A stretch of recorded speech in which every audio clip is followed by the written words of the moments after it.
Bom dia a todos, a todas. Eu quero cumprimentar aqui o Helder, cumprimentar o Rangel, o Ministério da Agricultura, os senadores que já se retiraram, cada uma de vocês, e vou tentar ser bem breve. Esse debate sobre o setor produtivo brasileiro, ele tem algumas vitórias já alcançadas, mas inúmeras demandas a ser vencidas. Inúmeras. Eu sou de um estado, como disse, estado de Mato Grosso, que há alguns anos atrás, não muito, era considerado o patinho feio aí da agricultura brasileira e também do desenvolvimento. E foi justamente a agricultura, foi justamente depois da Lei Candir, naquele momento, em que tem um marco de desenvolvimento diferenciado e hoje passa a ser o maior estado produtor de quase tudo. De diamante, de girassol, de milho de pipoca, de carne, soja, algodão, milho, segundo de arroz e tantas outras coisas que demonstra a pujança daquilo que a natureza proporciona, mas que depois a tecnologia fez avançar de forma muito forte. É óbvio que, ao mesmo tempo, quando se explode uma produção como essa, eu vou usar o Mato Grosso como exemplo para conectar com o restante do Brasil, explode rapidamente e não tem logística, não tem estrada, não tem ferrovia, não tem hidrovia, não tem como escoar. E é por isso que se ouve muito dizer que o produtor, da porteira para dentro, ele faz a parte dele, que da porteira para fora não se faz a parte do Estado. E eu acho que é isso que é muito a importância da existência de organizações, das entidades ter se organizado, mas também da Frente Parlamentar da Agropecuária. Um ajuntamento de mais de 200 deputados suprapartidários, mais de 20 senadores, também suprapartidários, em defesa ou em busca de desburocratizar o setor produtivo. Nós passamos os últimos 30 anos, praticamente, criando leis ou deixando de criá-las, o Congresso sendo omisso, deixando o Executivo legislar ou o Judiciário legislar, trazendo enormes entraves para o setor produtivo. Acredito que a logística que vai avançar, a tecnologia que já avançou muito por conta do próprio produtor, da organização dele mesmo, né? E vem o mercado que conseguiu abrir esse conjunto de coisas que muito mais dependeu do setor do que do próprio Estado. Tem dois pontos que eu quero aqui me ater para deixar essa minha fala um pouco mais participativa aqui nesse evento. Duas coisas, a ideologia e o preconceito. Se vocês perceberem e anotarem como é tratado o setor rural brasileiro, com preconceito e usado, às vezes, através desse preconceito, a ideologia, é o que mais tem atrapalhado o desenvolvimento do Brasil. Vocês imaginem, você ser aplicado por um fiscal do trabalho, toda a regra do trabalho escravo, criado pelo Ministério do Trabalho, e não pelo Congresso Nacional, a mesma aplicação naquela propriedade rural, se ela for aplicada no transporte, por exemplo, na área urbana, o Estado de São Paulo pararia. A mesma regra, não precisa ser mais nem menos, a mesma. Na área ambiental, a mesma coisa. A mesma coisa.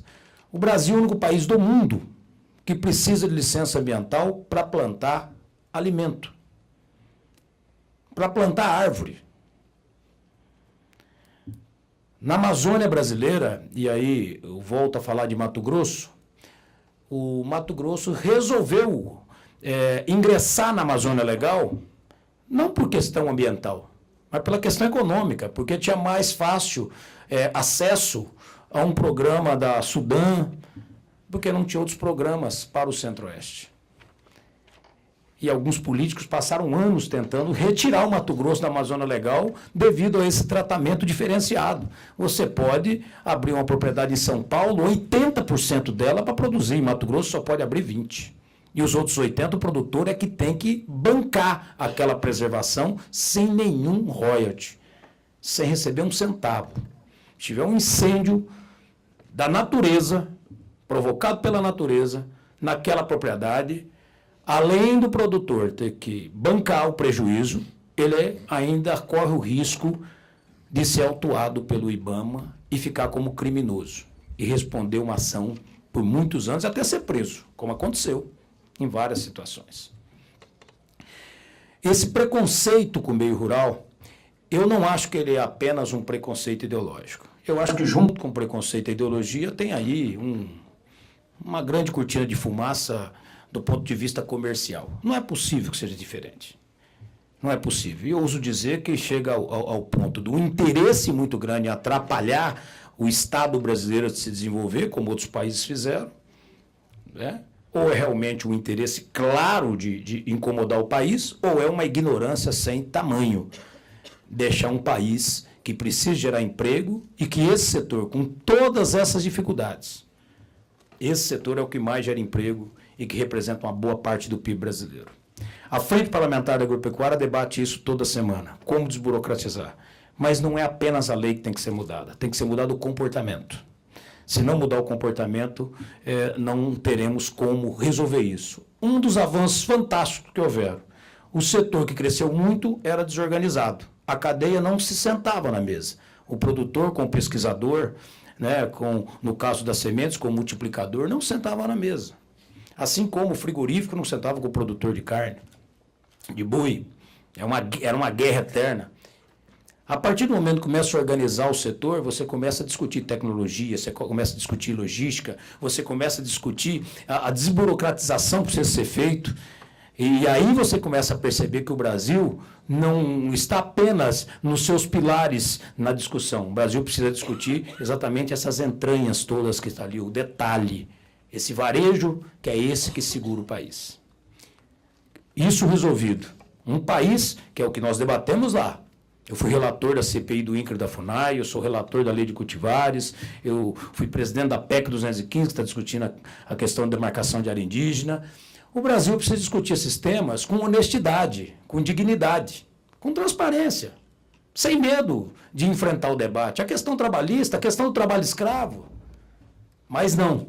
Nós temos um viés ainda no país, que tem uma boa parte de uma esquerda que não quer que a coisa aconteça, mas não é porque não gosta do setor, é porque tem muita gente que, combatendo isso, ganha dinheiro.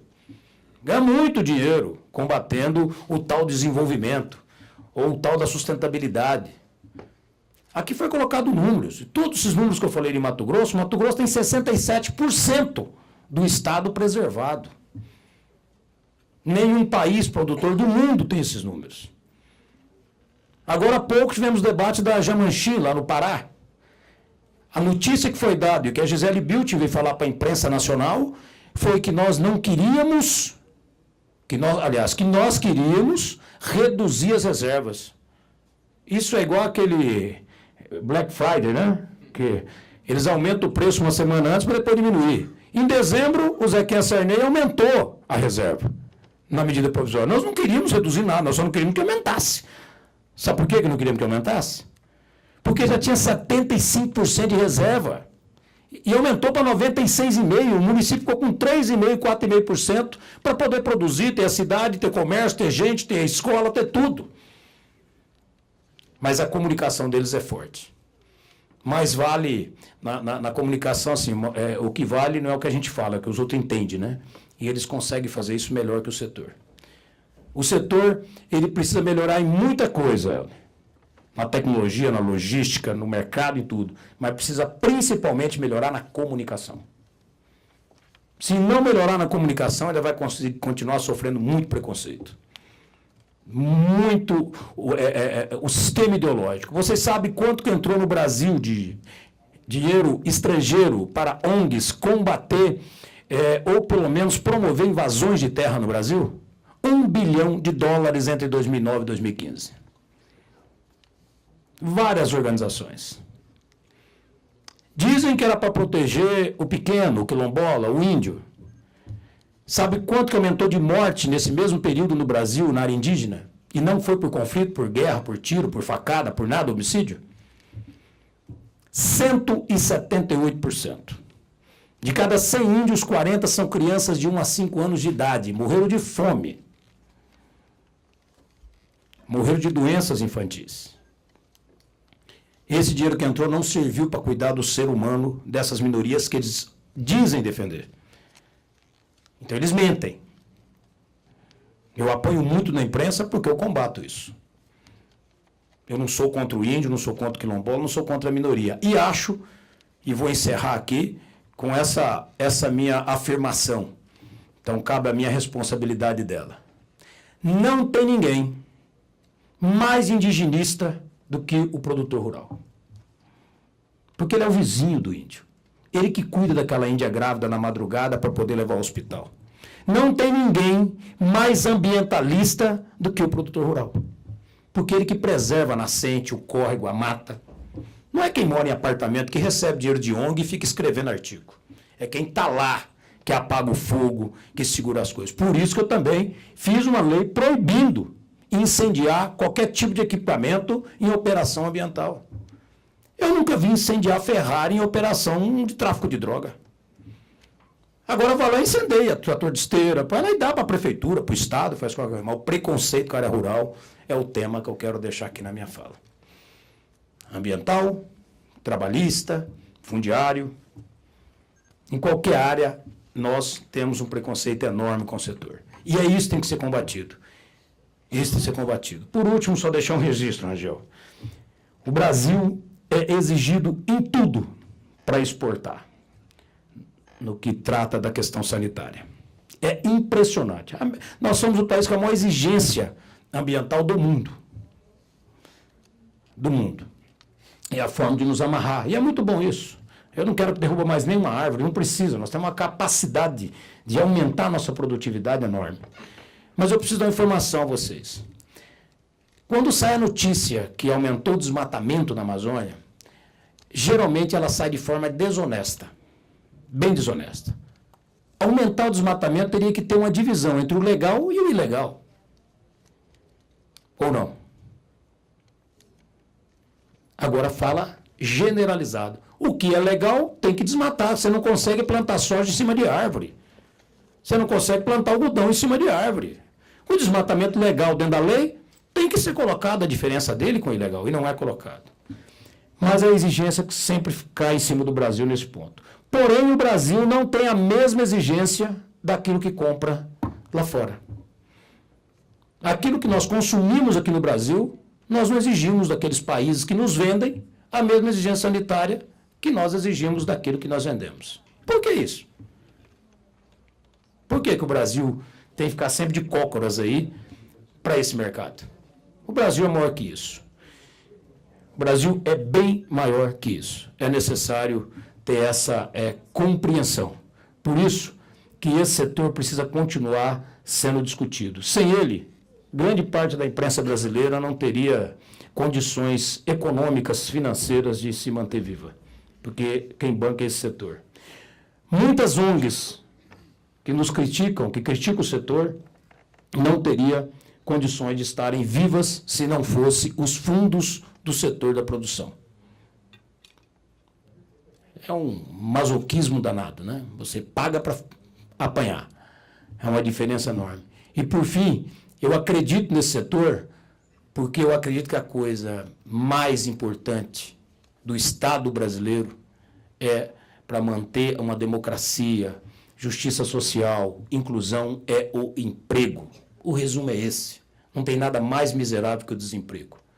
Eu não sou produtor. Eu sou urbano. Eu não tenho terra, eu não tenho propriedade, eu não tenho interesse pessoal. Mas eu sou brasileiro e sou de uma região que sofreu todos os preconceitos. Era o maior polo madeireiro da América Latina. E fui prefeito dela. E vi tanta ignorância de um Estado com o chicote na mão e nunca com incentivo. Por isso que nós aprendemos na dor a enfrentar de cabeça erguida um Brasil que tem que dar certo. Não só para nós que estamos lá, mas para aqueles que às vezes estão na beira da praia, que de forma inconsciente faz a crítica sem saber que quando ele chegar na hora do almoço na sua casa, ele só vai almoçar graças a esse setor. Então, Deus abençoe a todos. Muito obrigado aí pela oportunidade.